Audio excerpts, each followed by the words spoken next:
ধন্যবাদ তোমা। আসলে বর্তমান পরিস্থিতি যদি আমি বলতে চাই যে আসলে গত কয়েকদিনের যে ভারী বর্ষণ ও পাহাড়ি ঢলের কারণে কিন্তু ক্ষতিগ্রস্ত হয়েছিলেন প্রায় ৬৯,০০০-এর উপরে কৃষক। নেত্রকোনার প্রায় ২৫,০০০ হেক্টর জমির ধান তলিয়ে নষ্ট হয়েছে।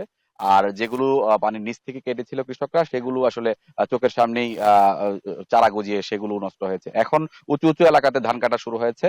সেইগুলোতে আসলে পানি জমে থাকার কারণে শ্রমিক সংকট রয়েছে। শ্রমিক সংকটের কারণে দেখা ব্যাপক রকমের সমস্যার মধ্যেই কিন্তু কৃষকরা রয়েছেন। আমি এই মুহূর্তে যে জায়গাটিতে আছি এটি নেত্রকোনার সদর উপজেলার একটি এলাকা। এখানে মগরা নদী রয়েছে। মগরা নদীর পানিও কিন্তু প্রায় বিপদসীমার খুব কাছাকাছি অবস্থান করলেও এখনো বিপদসীমার নিচে রয়েছে। আর নেত্রকোনার সীমান্ত উপজেলা যে কলমাকান্দার এবং দুর্গাপুরের কংস এবং উবদাখালী নদীতে বিপদসীমার উপর দিয়ে কিন্তু পানি প্রবাহিত হচ্ছে।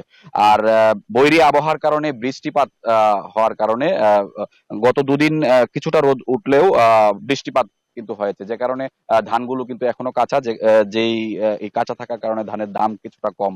তবে গত একদিন ধরে আমরা জানতে পেরেছি যে গতকালকে থেকে কিছু ধানের কিছুটা দাম বেড়েছে।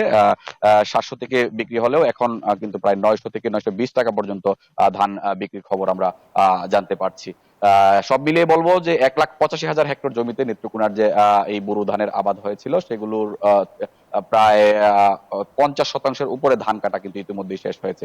এই ছিল আমার কাছে নেত্রকোনার সবশেষ পরিস্থিতি। ২০০-র বেশি সার্ভিস ও ফিচারে লেনদেনের সব বিকাশ অ্যাপে সম্ভব।